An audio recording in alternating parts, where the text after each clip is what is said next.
Así como el pecado entró en el mundo por un hombre, y por el pecado la muerte, así la muerte pasó a todos los hombres, por cuanto todos pecaron. Porque de tal manera amó Dios al mundo, que ha dado a su Hijo, nacido en forma única, para que todo aquel que en él cree no se pierda, sino que tenga vida eterna. Porque la palabra de Dios es viva y eficaz, y más cortante que una espada de dos filos, que penetra hasta partir el alma y el espíritu, las coyunturas y los tuétanos, y discierne los pensamientos y las intenciones del corazón. En esta ocasión, continuando con la clase de Dios, el Espíritu Santo versus la naturaleza de pecado. ¿Y por qué este tema es tan importante? Porque representa el diario vivir del cristiano concentrado en la palabra de Dios, en la aplicación de doctrina, en el estudio, en el crecimiento espiritual.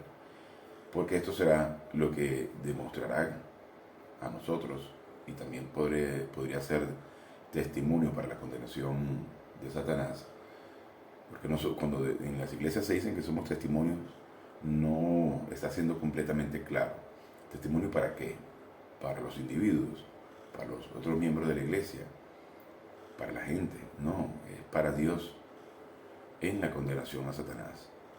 Y aunque podamos ser unos fracasos como cristianos, el juicio a Satanás ya fue ganado, ya Satanás ha sido condenado. Pero Dios debe demostrarle a Satanás que aún siendo nosotros unos fracasos como cristianos en la aplicación de doctrina, Satanás es condenado, porque allí donde entra la gracia de Dios. Mientras más pecado, más gracia. Sobreabundará la gracia.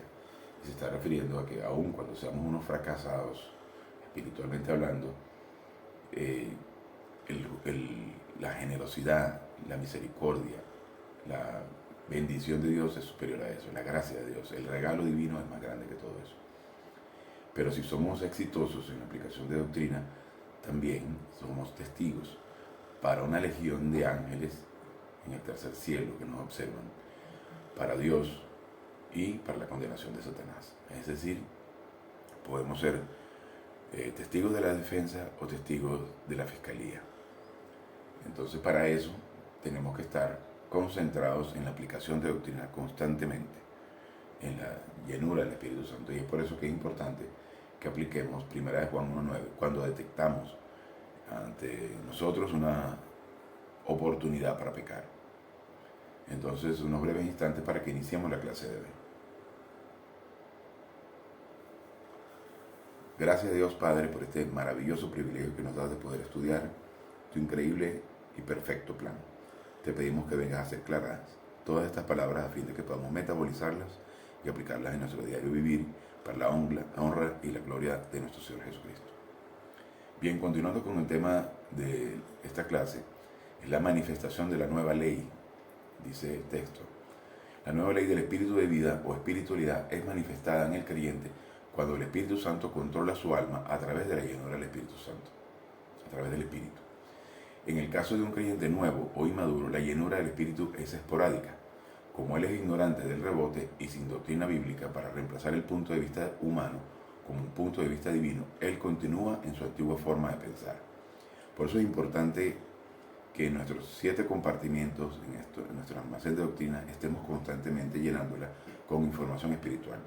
Porque suele suceder que un cristiano nuevo se le llena mucho de información falsa, pervertida, y esa información lo único que hace es confundir y evitar que el cristiano nuevo crezca espiritualmente, porque está concentrado en un montón de cosas que definitivamente no enriquecen espiritualmente. Sin embargo, cuanto mejor él entiende el pecado y las repercusiones del pecado, y cuanto más frecuentemente él le aplique la técnica del rebote, más tiempo será capaz de mantener la llenura del Espíritu Santo, y más doctrina bíblica él asimilará. El Espíritu Santo metaboliza doctrina para hacer punto de vista divino en el alma de cada creyente. Para que el creyente madure espiritualmente, debe haber un alma en equilibrio de residencia entre la llenura del Espíritu y la doctrina bíblica. La llenura del Espíritu ligada con la volición, es decir, la voluntad positiva del creyente, y el consciente consumo de doctrina establece este equilibrio de residencia. En cada pasaje que nosotros vamos a examinar, el alma del creyente está conectada con la función del Espíritu Santo y la doctrina bíblica. Entonces imagínense lo maravilloso que es que nosotros podamos estar en ese momento que citamos nuestro pecado, conectados con el Espíritu Santo, y es el Espíritu Santo quien está controlando nuestras decisiones. Nosotros debemos ser capaces de, en medio de una dificultad, en medio de una situación X, poder aplicar doctrina y saber que sea el Espíritu Santo quien controle nuestras decisiones y no tomar decisiones basadas en las emociones, basadas en nuestra vanidad, en nuestro orgullo, y decir, bueno, esta decisión pasa por el filtro de la palabra de Dios y es perfectamente ajustada a la espiritualidad. De esa manera, cualquier decisión va a ser tomada conscientemente, correctamente, y el éxito de ello va a ser garantizado. Le ruego que Él les conceda a ustedes, conforme a la riqueza de su gloria, el ser fortalecidos con poder por su espíritu en el hombre interior, dice en Efesios 3:16. Entonces cualquier decisión que tomamos bajo esa premisa, bajo la llenura del Espíritu Santo, es una decisión bien tomada y los resultados van a ser positivos. Entonces, cuando somos conscientes de que estamos tomando una decisión o estamos haciendo algo basado en el Espíritu Santo, basado en el control del Espíritu, es una decisión correcta. Es por eso que nosotros debemos estar concentrados. Entonces, díganme si no sería maravilloso y es increíble poder tomar decisiones basadas en el Espíritu Santo y en la llenura del Espíritu Santo y en la doctrina residente en nuestras almas, que de esa forma estamos realmente fortalecidos. La palabra que introduce el propósito de la oración de Pablo comenzada en Efesios 3:14. La traducción literal del versículo 16 se lee que Él les concedería a ustedes una vez para siempre, conforme a las riquezas de su gloria, el ser empoderados con poder divino por medio de su Espíritu en el alma. Fíjate, en el principio, el control del Espíritu Santo del ser interior o alma es la fuente de poder para nuestras vidas espirituales. Es decir, tenemos realmente poder. No poder basado en nuestras capacidades económicas, en nuestra intelectualidad, en nuestras experiencias, sino basadas en el poder que realmente nos concede el Espíritu Santo en el momento que estamos ante una situación. De manera que Cristo habite por la fe, koitokeo, en sus corazones. Ya voy a explicar qué significa esta palabra. También ruego que, arraigados y cimentados en el amor, en Efesios 3:17, que Cristo habite en sus corazones también expresa propósito, tal como previamente examinamos la palabra hebrea yashad, significado de habitar en paz. Ahora vemos que su equivalente griego, katoikeo, significando habitar en el hogar relajado y tranquilo. Es posible estar en una casa, incluso vivir allí, pero no estar en un hogar. Hay una diferencia entre hogar y casa. De hecho, la palabra house en inglés, que significa casa, y la palabra home, por eso hay dos diferencias en esa palabra en inglés, y es porque el home es ese hogar, ese lugar cálido, es esa chimenea que te brinda calor, y las familias antiguamente se reunían alrededor de la chimenea para brindarse calor, de temperatura, porque era el lugar más agradable en momentos de frío, en lugares de invierno, en tiempos de invierno. Entonces, ¿qué sucede? El hogar es ese lugar cálido en el que la familia se reúne. Entonces hay una gran diferencia entre house y home, o casa y hogar, porque el hogar, la casa es simplemente la estructura física, y el hogar es el lugar donde la familia se brinda afecto, calor. Entonces, en este caso, se está refiriendo que el hogar es cuando Dios o el Espíritu Santo habita en nuestros corazones, es decir, en nuestra alma, en nuestra mente, como un hogar, de manera armoniosa. Y eso solo se consigue a través de la llenura del Espíritu Santo. Algunos de ustedes, pueden ser que hayan tenido esta experiencia. Sin embargo, esta frase en realidad dice que cuando el Espíritu Santo controla el alma, Cristo está en su casa, en tu vida, se siente en su hogar. Cristianismo experiencial es lo que tú piensas, como dice el Proverbio 23:7 en su primera parte, y como tú eres motivado, no la fachada que produces en el exterior. Que Cristo habite en sus corazones delinea una manifestación de la llenura del Espíritu Santo, donde el creyente es arraigado y cimentado desde una base de doctrina. Conforme a mi anhelo y esperanza de que en nada seré avergonzado, sino con toda confianza, aún ahora, como siempre, Cristo será exaltado en mi cuerpo, ya sea por vida o por muerte, según dice Filipenses 1:20. Aquí tenemos otra manifestación de la llenura del Espíritu Santo en la frase: Cristo será exaltado en mi cuerpo. Cristo será glorificado por la ejecución de la vida espiritual del creyente, lograda a través de la llenura del Espíritu Santo y máxima doctrina residente en el alma. Es decir, que cuando estamos en la llenura del Espíritu Santo aplicando doctrina, en ese momento Cristo está siendo exaltado, está siendo glorificado. No hay mayor glorificación de Cristo que la aplicación de doctrina en un creyente. Cuando un creyente se encuentra controlado por el Espíritu, se encuentra en la llenura del Espíritu Santo, se encuentra usando doctrina, alimentándose de la palabra de Dios y aplicando esa doctrina, está realmente glorificando a Dios, glorificando a Cristo. Entonces, mucho más allá que simplemente cantar canciones, hacer alharacas emocionales en un establecimiento, eso no significa que estás glorificando a Cristo. Glorificas a Cristo cuando estás realmente concentrado en el Espíritu Santo, en la llenura del Espíritu Santo, controlado por el Espíritu, lleno de doctrina, aplicando doctrina en tu vida, y sea cual sea la situación, puede ser la situación más terrible que puedas estar pasando, pero en ese momento estás glorificando a Cristo.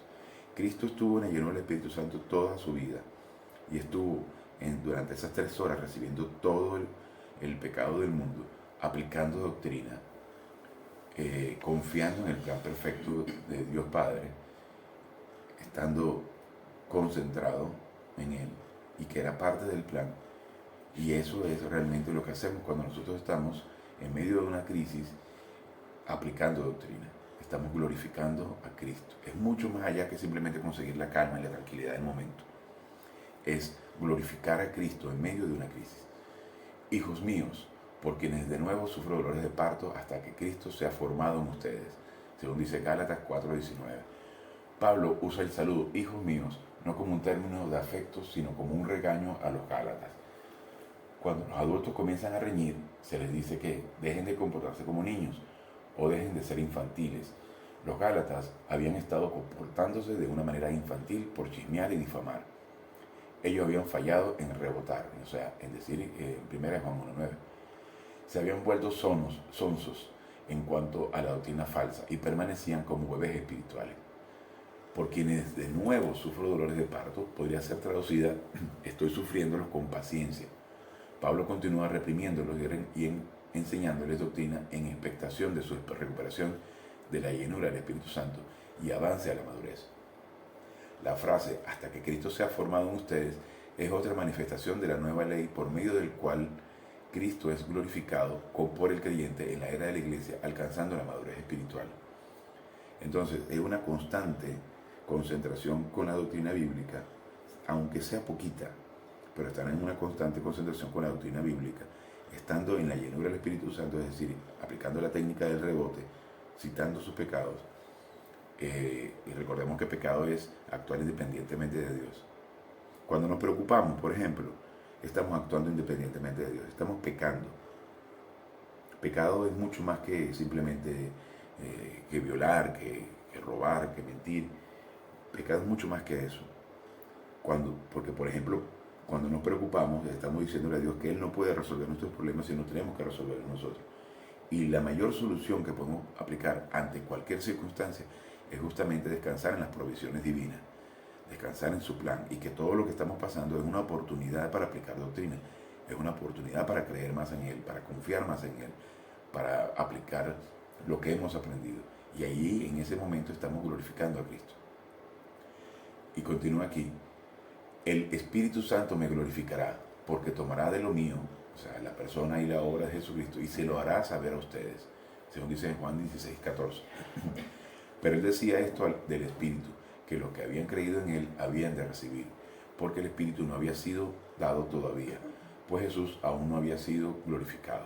Esto estamos hablando de cuando Cristo está mencionando estas cosas, anunciando la venida del Espíritu Santo, porque él no había sido crucificado, no había sido ascendido al cielo. Después que Cristo ascendió y se sentó a la diestra del Padre en glorificación, el Espíritu Santo vino para glorificar a Cristo en la tierra. Cristo tenía que estar ausente de la tierra antes que el Espíritu Santo pudiera comenzar su ministerio de glorificación, según lo dice en Juan 16:7. Ningún miembro del género humano tiene la habilidad para glorificar a Cristo por medio de sus propios talentos, es decir, cantar o hablar bonito, ni ventajas físicas ni capacidad mental. Ninguna de estas ventajas humanas o la producción de bien humano puede glorificar a Cristo. Hay que tener mucho cuidado también con lo de la producción de bien humano, perdón, porque hay que saber diferenciar entre el bien humano y el bien divino. Y tú puedes hacer muy buenas obras y ser muy generoso y portarte muy bien ante los ojos de la gente. Y eso no tiene nada que ver con la espiritualidad. Porque de hecho un no creyente puede verse espiritual cuando se comporta bien y cuando hace cosas que agradan a la gente. Pero eso no necesariamente es espiritual. Espiritualidad es todo lo que un creyente puede hacer basándose en la llenura del Espíritu Santo y basándose en doctrina bíblica. Si entonces tú haces un donativo de dinero y te llenas de vanidad y lo muestras ante la gente como un gran gesto de generosidad, no estás lleno del Espíritu Santo porque necesitas aprobación del resto de la gente. Necesitas sentirte bondadoso. Y no hay nada más asqueroso que un donativo que se hace de esa manera. La concentración tiene que ser en gracias, Padre, porque tú me permites dar un poquito de todo lo que tú me has dado. Y no se refiere al monto, en cuántos ceros pueda tener el cheque, sino se refiere en la gente. Puedes estar dando una simple moneda. Aunque un pastor en una iglesia nunca debe pedir dinero. Nunca debe pedir dinero. Eso es una blasfemia. Entonces, cuando haces algo, pero estás concentrado en que estás agradeciendo, retribuyendo un poquito, en discreción, un poquito, todo lo que Dios te ha dado, entonces ahí tú te das cuenta que estás concentrado, poniendo tu vista en Cristo y no en ti. Entonces, ningún miembro del género humano tiene capacidades para glorificar a Cristo por medio de su capacidad. Ninguna de estas ventajas humanas o la producción de bien humana puede glorificar a Cristo. Solamente Dios Espíritu Santo puede glorificar al Señor Jesucristo por medio de empoderar la vida espiritual del creyente. El mandato de 1 Corintios 6:20, en su segunda parte, que dice, glorifiquen a Dios en su cuerpo, puede ser cumplido solo a través del equilibrio de residencia en el alma entre la llenura del Espíritu y la doctrina bíblica. Entonces, la única manera es estando concentrados en la llenura del Espíritu Santo, en la doctrina bíblica, y poder de esa forma glorificar a Cristo. Y la Biblia nos menciona que cuando las obras buenas o las obras del Espíritu pasarán por fuego, todas las obras pasarán por fuego. Entonces cuando colocas en una llama, en una fogata, paja en un hojarasca, pero al mismo tiempo pones diamantes, piedras preciosas y en el fuego, las obras buenas, es decir, las obras llenas del Espíritu Santo, las obras controladas por el Espíritu, van a permanecer mientras las otras, la paja, heno y hojarasca, serán quemadas. Entonces son las obras de bien divina contrastadas con las obras de bien humano. Por eso es tan importante que donar, regalar, dar algo, sea en la llenura del Espíritu Santo, donde tú lo que deseas no es llenarte de vanidad, sino estás diciendo, gracias Padre por lo mucho que me has dado, y esto es una oportunidad, y no te sientes orgulloso de hacerlo. Estás al contrario poniendo tu énfasis en la obra de Cristo y no en ti. Por eso hay que tener mucho cuidado de no hacer algo cuando no estás concentrado realmente en el Espíritu Santo. La lucha por el control. Y esta es la parte de la que más cuesta quizás, ¿no? Mientras vivas, la naturaleza del pecado y el Espíritu Santo contienden por dominar en tu vida. Pablo describe la lucha. Porque lo que hago, es decir, el pecado, no lo entiendo, porque no practico lo que quiero hacer, o sea, vivir la vida espiritual, sino lo que aborrezco, eso hago. Dice en Romanos 7:15.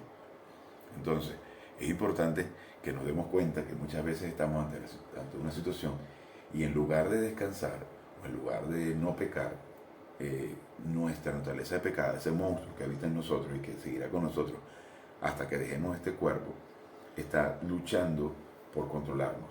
Y es allí donde nosotros tenemos que ser hábiles para entonces entender y reconocer cuál es nuestra tendencia de naturaleza de pecado y poder aplicar doctrina. Entonces Pablo ve con cierta amargura cómo es posible que su naturaleza de pecado pueda controlarlo en algunos momentos de su vida. Claro, luego Pablo llega al punto máximo de crecimiento donde logra ser controlado la mayor parte del tiempo por el Espíritu Santo. Pablo está diciendo que cuando la naturaleza del pecado controla el alma, el creyente es carnal. Cuando el Espíritu Santo llena y controla el alma, el creyente es espiritual. Y entonces él puede ejecutar la vida espiritual. La abolición, es decir, la libre voluntad del individuo, la soberanía del individuo, determina cuál ganará el control. Cualquier pecado inconfeso en tu vida permite a la naturaleza del pecado reinar en tu alma, pero es rápidamente destronada por medio de la aplicación de 1 de Juan 1.9, es decir, la técnica del rebote. ¿Por qué se le dice la técnica del rebote? Porque es algo rápido, como rebotar una pelota. Cuando tus pecados son confesos o confesados, tú recuperas la llenura del Espíritu Santo para que puedas aprender doctrina y avanzar a la madurez. Algunos creyentes son como yoyos, saltando constantemente de un lado al otro entre la llenura del Espíritu Santo y la dictadura de la naturaleza del pecado. Solo a través del rebote y aprendiendo y aplicando conscientemente doctrina bíblica, el creyente puede superar esta inestabilidad. ¿Qué sucede con el Espíritu Santo cuando nosotros estamos en estado de carnalidad y permitimos a la naturaleza del pecado controlar nuestras vidas? Se dice que el Espíritu Santo es apagado en 1 Tesalonicenses 5.19 y contristado en Efesios 4.30. Antes de examinar estos dos términos, veamos otros 3 pecados listados en la Biblia como pecados contra el Espíritu Santo. Los 2 primeros son cometidos por no creyentes, el tercero por creyentes. Los pecados cometidos por no creyentes son realmente las 2 caras de la misma moneda, así que veremos estos primeros. Pecado contra el Espíritu Santo. La tan mencionada blasfemia contra el Espíritu, ¿no? Es el pecado de rechazo de Jesucristo como Salvador. Dice en Mateo 12, 14 al 32, que solo se podía ser cometido por un no creyente durante la encarnación de nuestro Señor. Es decir, cuando le presentas el Evangelio a un no creyente y dice, cree en Cristo y serás salvo. Hay gente que dice, yo creo en Dios, pero no es creer en Dios, es creer en Cristo. Porque al momento de que tú crees en Cristo, estás automáticamente creyendo en Dios y estás en comunión con Dios, estás aceptando a Cristo como Salvador. Nadie viene al Padre sino por mí, dice Cristo. No podemos creer en Dios sin creer en Cristo, porque de lo contrario sigues muerto espiritualmente. Entonces, cuando se le presenta el Evangelio a un no creyente, es el Espíritu Santo el que está hablándole al creyente. Y entonces el Espíritu Santo funciona como espíritu humano para esa persona en ese instante. Si la persona lo rechaza, está rechazando el mensaje, está blasfemando contra el Espíritu. Ese fue el único pecado que Cristo no pudo pagar en la cruz, el de no creer en Él, porque por supuesto Cristo creía en Él. Entonces está blasfemando, está rechazando la palabra de Dios, está muerto espiritualmente. El otro es el mentir al Espíritu Santo, es el pecado, resistencia al Espíritu Santo, es el rechazo de Cristo por los no creyentes de la era de la iglesia, según dice en Hechos 7:51. Y el tercero es el mentir al Espíritu Santo, es el pecado de falsa motivación cometido por un creyente. Hechos 5, del 1 al 10.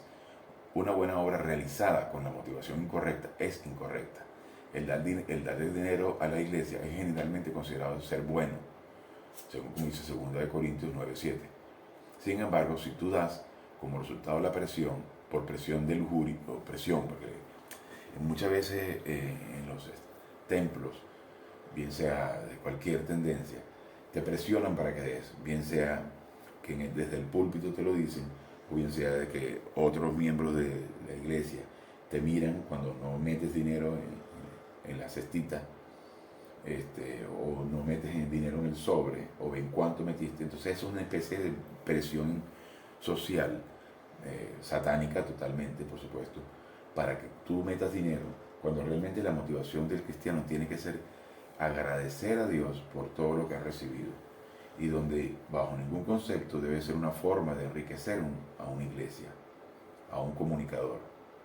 Si esa es tu motivación, definitivamente es mejor que gastes el dinero en otra cosa más productiva. Mejor tómate un café. Entonces, eso es una falsa motivación, es la presión que muchas veces se hace, o lujuria de aprobación, que es decir, miren cuánto meto dinero en este sobre, y vean que son bastantes sobre los que estoy metiendo, porque no alcanza uno solo para meter dinero, y esa es lujuria de aprobación, es la motivación falsa. Cualquier otra motivación falsa, esto es mentir al Espíritu Santo. Entonces vamos con un ejemplo de esto. En Hechos 5, Ananías y su esposa Zafira estaban celosos de un hombre llamado Bernabé, que era propietario de una tremenda cantidad de bienes inmuebles en la isla de Chipre. Bernabé vendió la tierra y dio todas sus ganancias a los apóstoles para la distribución de creyentes necesitados de Jerusalén. Todos lo alabaron por su generosidad. Cuando Ananías y Zafira escucharon sobre esto, en su lujuria de aprobación, ellos también vendieron una parte de sus bienes inmuebles, pero dieron solo una parte de las ganancias a la iglesia. Ahora, esto no hubiera hecho diferencia entre el Señor si ellos hubieran dado solo 5 centavos de $1, pero ellos falsamente afirmaron que su regalo monetario era todo lo que habían reunido de la venta de la propiedad. Es decir, ellos intentaron mentirle al Espíritu Santo, y es falso, es imposible. Pero era su necesidad de vanidad y de gloria, de verse como buenos señores, ¿no? Y entonces mintieron. Era una falsedad, pues. El apóstol Pedro los llamó creyentes bajo la influencia del pensamiento satánico. Ellos eran culpables de mentir al Espíritu Santo. Por eso ellos fueron severamente disciplinados y murieron por el pecado hasta la muerte, según dice en 1 Juan 5:16.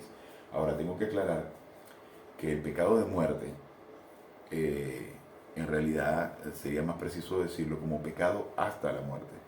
Es una tendencia, ya esto es para cristianos, para miembros de la familia real, es una tendencia de tu naturaleza de pecado que te lleva en una tendencia de práctica hasta la muerte, que te lleva hasta la muerte. Eso va a depender de cada quien, por supuesto, pero es una tendencia de tu naturaleza de pecado que te puede llevar hasta la muerte. Una vez que el creyente está en carnalidad, él está contristando y apagando el Espíritu Santo. Apagar el Espíritu, según dice en 1 Tesalonicenses 5:19, es la ausencia de la función del mentor del Espíritu Santo y es manifestado por la falsa aplicación de doctrina, porque también podemos aplicar falsamente la doctrina, por supuesto. Contristar el Espíritu, en Efesios 4:30, es la ausencia del empoderamiento del Espíritu Santo que resulta en un fracaso total de la vida espiritual. Entonces, si nosotros permanecemos en el estudio y en la constante aplicación de doctrina en nuestras vidas, vamos a estar habitados como en un hogar por el Espíritu Santo, por Dios Padre, por Dios Hijo y Dios Espíritu Santo.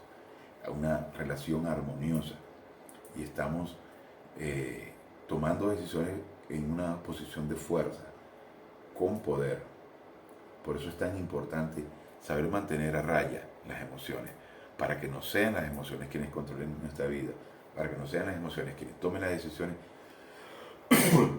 a fin de que podamos estar dando pasos firmes en nuestro diario vivir para que estemos controlados por el Espíritu Santo. Y veremos cómo las cosas a nuestro alrededor comienzan a tomar un nuevo sentido y veremos cómo nuestra vida llega a tomar un nuevo sentido y que las situaciones que nos pasan constantemente nos tienen poder para desequilibrarnos. Porque este principio es muy interesante. Las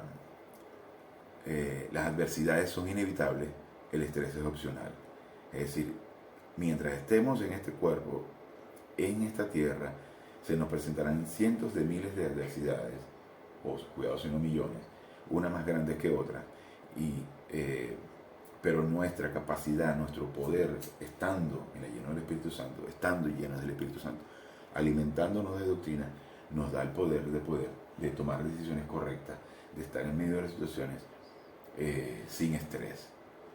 Entonces, la adversidad es inevitable, el estrés es opcional. Nosotros somos quienes decidimos si nos estresamos ante una situación. Pero para no estresarnos, para vivir en calma, tenemos que estar llenos del Espíritu Santo, soportados sobre la roca. La roca es Cristo. Sobre doctrina bíblica depurada, poderosa, limpia, sin la basura de la religión. Y es por eso que el camino hacia la cima está lleno de toallas, de gente que tira la toalla en el camino, porque no son capaces de mantenerse firmes en el estudio, en la percepción, metabolización, inculcación de la palabra de Dios. Porque no llegan a la cima porque se cansan y necesitan esa dosis de emoción, Pero resulta que la emoción no te hace en ningún momento crecer espiritualmente. Es la alimentación de la palabra de Dios. Y para eso debes conseguir un comunicador que te dé la información clara, sin inmundicia religiosa, sin toda la basura de la emoción, sin toda aquella cochinada que te vende Satanás. Porque Satanás está en la religión.